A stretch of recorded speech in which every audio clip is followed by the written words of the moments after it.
नमस्कार दोस्तों, आप सभी लोगों का फिर से स्वागत है बेनीवाल स्टड फॉर्म के पार्ट 2 के अंदर। और इस वीडियो में हम आपको एक घोड़ा और एक बच्चा दिखाने वाले हैं। घोड़े का नाम है तूफान और बच्चे का नाम है दिलरूप। दोनों ही बहुत शानदार और लाजवाब बच्चे हैं बेनीवाल स्टड फॉर्म के। तो हमारे साथ में मौजूद हैं इस फार्म के ऑनर। तो हम जानेंगे सबसे पहले इस वीडियो में तूफान घोड़े के बारे में। तो अंकल, मैं चाहूँगा कि अभी अपने सामने जो घोड़ा खड़ा हुआ है इसका नाम तो है तूफान, और तूफान का बाप कौन है? तूफान का बाप है जी प्रिंस शक्ति सिंह जी। टहला के पास घोड़ा था जी, वो जो पुष्कर के वहाँ पे था उनके पास में है ना, हाँ टेला जी, स्टड फॉर्म पे। हाँ जी टहला स्टड फार्म में था। ओके। तो वो यहाँ मुक्तसर शो में पार्टिसिपेट करने के लिए आया था जी। अच्छा, रिंग के अंदर आया रिंग के अंदर आया था। उसके बाद में 1 महीना वो ऑस्ट्रेलियन हमने हमारे पास में ही रखा था। ओके। तो अपनी घोड़ियाँ कवर करवाई थी, तो उसका बच्चा है ये जी, प्रिंस टेला का। हाँ जी। और अगर माँ की बात करें तो माँ भी मैं वहाँ अपने नागौर से परचेज करके लाया था जी, बालोतरा मेले में। तो वो उसकी माँ थी दिव्या। दिव्या, हाँ जी, तूफान की। हाँ जी। और अगर इसकी उम्र की बात करें तो उम्र में कितना होगा ये? 2013 का बोर्न है जी इसका। 2013 का। हाँ जी, तो मेरे को लगता है लगभग है ये भी 8-9 साल के करीब का हाँ है। जी। और अगर हाइट की बात करें इसकी तो 63.5 हाइट है जी इसकी। 63.5, हाँ जी, यानी 63.5 मान लें, है हाँ ना? जी, अगर बात करें इसके रिजल्ट की तो मार्केट में इसके रिजल्ट है कि नहीं है? हाँ जी है जी। बहुत अच्छे रिजल्ट आए हुए हैं इसके। तो कैसे क्या रिजल्ट दे रहा है और क्या खासियत है इस घोड़े के अंदर? आपको क्या खासियत लगती है तूफान में? एक तो इसका कलर जो है वो जेट ब्लैक कलर है जी, बाप की तरह ही। बिल्कुल वही उसके वो माथे में जो टीका है वो उस तरह का टीका है। और एक स्वभाव इसका बाप जैसे ही है, बहुत गर्म है। और मतलब इसके बच्चे जो हैं वो 64-65 हाइट के आए हैं जी, जो भी मैंने तैयार किए हैं अभी तक। बिल्कुल। अभी एक बच्चा मैंने गुजरात में सेल किया है, शिवा नाम से बच्चा था वो। इसकी एक बच्ची आई है मेरे पास में। पहले जो बच्ची थे वो सारे सेल हो गए जी। अच्छा, सेल हो गए। हाँ जी। तो कितनी घोड़ियां अंकल आज के टाइम में मार्केट में इससे गब्बन होगी और कितने बच्चे इसके आ चुके हैं? अब गब्बन तो क्या है, हम तो हमारी ये फार्म पे ही अच्छा, फार्म पे ही ब्रीड कराते हैं और फिर बच्चे आते बेच देते हैं। हाँ जी। तो अंकल अगर बात करें 20-25 साल में कितने बच्चे बेचे होंगे? इसके कम से कम हमने अभी 2013 का बोर्न है, 5 साल बाद में हम इसको 2018 में छोड़ने लगे हैं। 10-15 बच्चे होंगे इसके। और पूरे टोटल फार्म के कितने बच्चे बेच दिए होंगे? सब बच्चे तो मेरे पास बहुत बेचे हैं जी। बहुत बेचे बच्चे हीरा मोती थे, वो तो रिलायंस में चले गए। हीरा और मोती? हाँ जी। अच्छा। और जो मैंने बच्चे तैयार किए थे वो सारे बिक गए जी। सारे बिक गए। हाँ। तो 45 मेरे पास टोटल हो गए थे, और कोरोना काल में वो सारे बिक गए जी। 45? हाँ जी। उसमें से कम 25-30 के लगभग मेरे जो घोड़ियाँ बच्चे थे सारे सेल हो गए। तो अंकल अगर बात करें इस तूफान की तो ये भी अपने घर की होम ब्रीडिंग है? हाँ जी, होम ब्रीडिंग है जी, ये होम ब्रीडिंग है। हाँ जी। तो अगर अंकल बात करें कि जैसे आपने 20-25 साल में व्यापार भी करा है ना, हाँ जी, और वो घोड़े पाले भी, हाँ जी। तो क्या आज के टाइम पे जो काम आपने करा 20-25 साल में व्यापार का, जैसे आज जो पीढ़ी आ रही है, क्योंकि हर आदमी कहता है कि मैं शौक से आ रहा हूँ, पर वो कहीं ना कहीं तो उसका मतलब रहता ही है बिजनेस। हाँ जी। तो क्या घोड़ों का बिजनेस अगर आज भी आदमी करना चाहे तो सक्सेस हो सकता है कि नहीं हो सकता आज के टाइम के मार्केट में? क्योंकि आपने जब शुरुआत करी होगी मेरे को लगता है तब मार्केट का नजरिया और कुछ हुआ करता होगा, और आज नजरिया आपको भी पता है कैसा हो गया। तो उसके बारे में क्या कहना चाहोगे? न्यू सक्सेस तो ये अगर आप सही काम करोगे और फ्रॉड वगैरह नहीं करोगे तो सक्सेस ही है जी काम। अब गलत बोल के, झूठ बोल के अगर आप कोई काम करोगे तो फिर उसका तो कोई वो है नहीं जी पैमाना, और ना लोग इस बात को पसंद करते हैं। तो अंकल आपकी सक्सेस के पीछे क्या राज मानते हो आप घोड़ा घोड़ियों में? क्योंकि तो मेरे को लगता है 25 साल से आप घोड़ा घोड़ी रख रहे हो, मार्केट में एक अच्छा नाम बनाया है, तो कुछ ना सक्सेस के पीछे राज तो होगा। तो क्या राज है? हमने तो खुद मेहनत करके ये सारा काम तैयार किया है जी। खुद ही जब लगे थे तो खुद ही रात को सारी रात ग्रूमिंग करना, सुबह जल्दी उठ के उनको ग्रूमिंग पार्टिसिपेट करने के लिए कोई शो में जाना है तो 2 महीने पहले स्टार्ट हो जाते थे। तो बहुत साफ सफाई का विशेष ध्यान रखा जाता था। तो अभी भी हमारे चाहे पोजीशन कोई भी रहो, पर हमारे जो भी बच्ची जो भी रिंग में जाते हैं तो उनकी क्वालिटी आपको अलग ही नजर आएगी। और मेरे को लगता है अंकल कितने टाइम में यहाँ पे फार्म में मुड्डा लगा के बैठते हो? मैं तो सुबह 6:30 पौने 7 बजे आ जाता हूँ जी यहाँ पे। हाँ जी। लेबर की चाय लेके, और उसके बाद में फिर 2 बजे तक यहीं काम करते हैं। फिर खाना खाने के बाद में घंटा रेस्ट करके फिर वापस यानी पूरे 4 दिन बजे वापस पूरे दिन फार्म में ही देते हो हाँ, यानी कि? पूरा दिन फार्म में ही देते हैं जी। तो फार्म में अंकल है जैसे कि घोड़ों की ग्रूमिंग करना ये सारा काम अपने आंखों के सामने ही कराते हो हाँ यानी जी, हाँ जी। यानी कि ग्रूमिंग कराना, हर महीने हमारे फेरियर आता है, तो सूम वगैरह बनवाना, कहीं कोई कमी है 19-21 तो उसको सही करवाना, कोई चीज़ को मेडिसिन वगैरह सारी अपने पास रखते हैं। हर चीज़, कोई आधी रात को भी जरूरत पड़े तो कहीं जाना नहीं पड़ता, अपना खुद ही इलाज कर लेते हैं। तो अंकल जो तूफान है इसकी कवरिंग फीस क्या रख रखी है अभी? इसकी 31,000 रुपये है जी। 31,000 हाँ रुपये। जी। तो अभी बाहर इसकी कवरिंग चालू है कि नहीं है? बाहर नहीं, देते कोई हो? आएगा तो अपन दे देते हैं। अब 5-7 घोड़ियाँ अभी कवर होके गई है जी हरियाणा में अपनी घोड़े से। तो अंकल जब आपने घोड़ा घोड़ी रखना स्टार्ट करा था तब आपके इस हनुमानगढ़ वाले इलाके में कितने घोड़े थे, और आज के टाइम में आपके गांव में और हनुमानगढ़ में घोड़ों की संख्या क्या बोलती है? हमने जब स्टार्ट किया था जब तो बहुत ही कम तादाद थी। जब क्या मारवाड़ी का क्रेज कम था, नुकरों का ज्यादा था, ज्यादा था। चंबी घोड़ियों का ज्यादा था, तो एरिया में घोड़ियां तो खूब थी पर क्वालिटी वाइज नहीं थी जी। ओके। और सर्वप्रथम हमने भी ये मारवाड़ी का जो क्रेज है वो स्टार्ट किया काम मारवाड़ी पे। तो हमारे गांव में कम से कम आज के दिन भी 100-125 घोड़ियां हैं। 100-125? हाँ जी। और कितने घर होंगे गांव में? दो स्टड फार्म तो हमारे रजिस्टर्ड हैं गांव में। एक कैसी स्टड फार्म है, एक हमारा स्टड फार्म है। अंकल टोटल कितने मकान होंगे गांव में? गांव में तो मकान है ही जी 3-4 हजार है। यानी बड़ा गांव है? हाँ, बहुत बड़ा गांव है। कितने घरों में घोड़ा घोड़ी होंगे? घोड़ा घोड़ी तो कम से कम 10-12 घरों में है जी। 10-12 घरों में? हाँ। पर उनकी संख्या ज्यादा है। हाँ जी।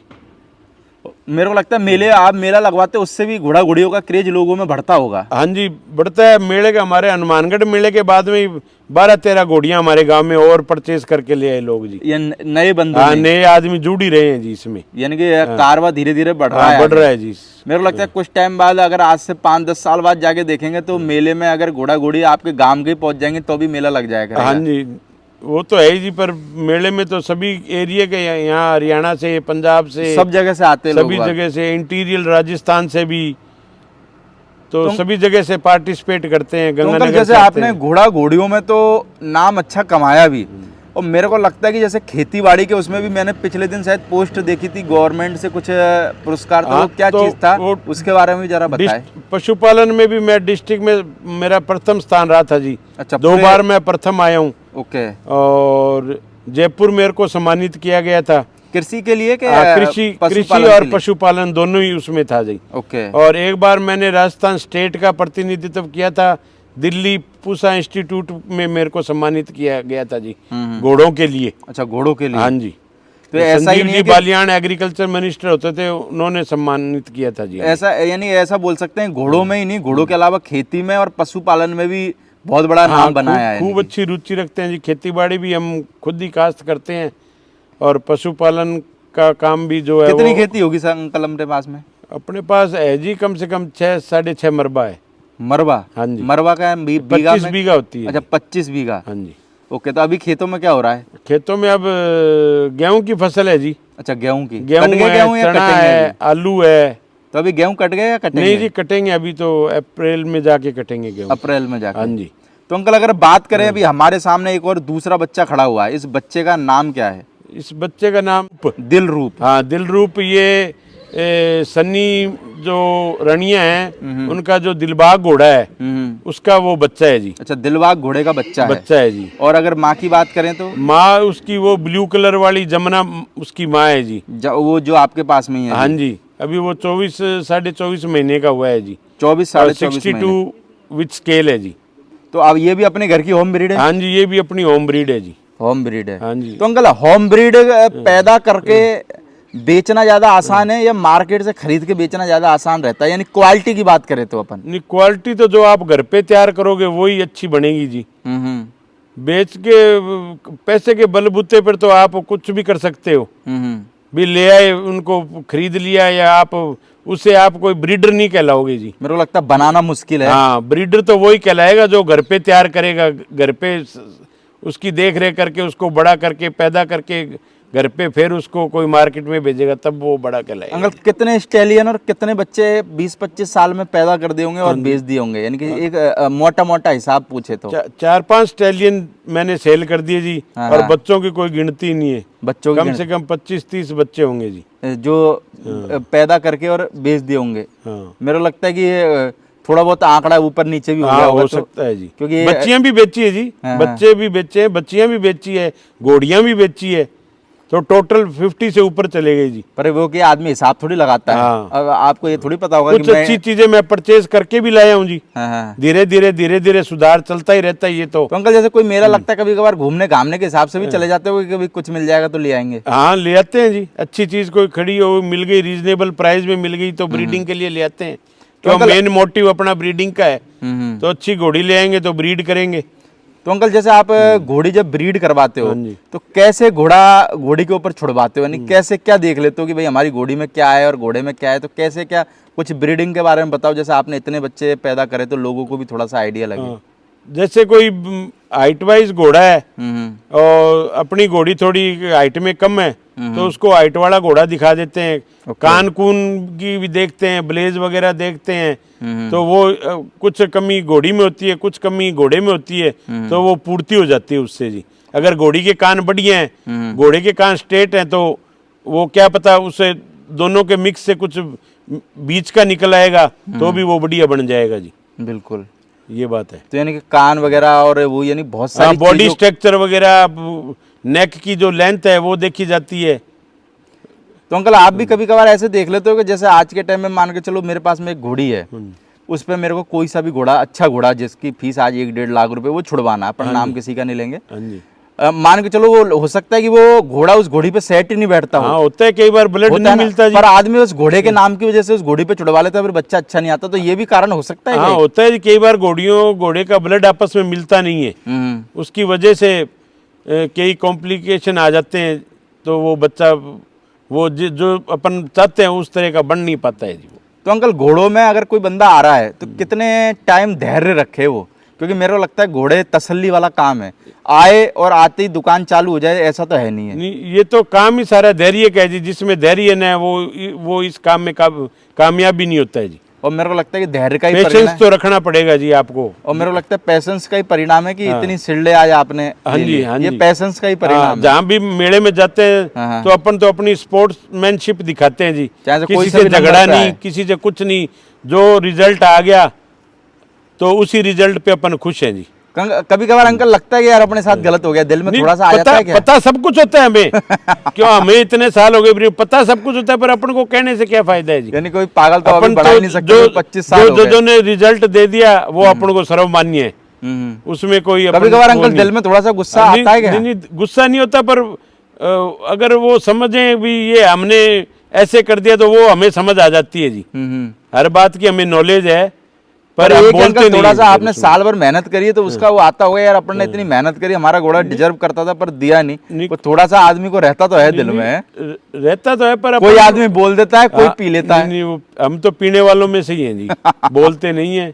जो रिजल्ट क्यों, अगर इतनी मेहनत से कोई मेला करवाता है जी, रिंग स्पॉन्सर होते हैं, रिंग लगवाते हैं, घोड़े घोड़ियां आते हैं जाते हैं, और अपन अपनी छोटी सी वजह से उनका खराब करें तो क्या फायदा मिलेगा अपन को। चलो ये भी मेरे को लगता है लोगों को बात सीखनी भी चाहिए, और मेरे को लगता है रिंग वालों को भी सीखनी चाहिए। कई ऐसे लोग हैं जो छोटे मेलों में जाते हैं, अगर वो उनके हिसाब से नहीं आते तो वो फेंक के आ जाते हैं सामान, और वही वो बड़े मेलों में जाएंगे ना, और उसी पोजीशन पे अगर वो रहे तो फट इनाम लेके और चुपचाप घर ले आके। पर मेरे को भी लगता है कि मेले वालों को भी ये समझना चाहिए, अगर कोई आदमी अगर बोल नहीं रहा है तो मेरे को लगता है उसके घोड़े के साथ में बराबर का न्याय होना चाहिए। ये नहीं कि अगर कोई आदमी बोलने वाला नहीं है तो तुम भाई साहब घोड़े के साथ ही गलत कर दो। मेरे को लगता है आदमी के साथ गलत करो तो चलता है, घोड़े के साथ गलत नहीं करना चाहिए। नहीं करना चाहिए जी, ये बात है जी। तो हम तो यही अभी रिसेंट फरीदकोट शो से है ना? हाँ जी, चलो। तो रिसेंट फरीदकोट शो से आए हैं, उसमें अपनी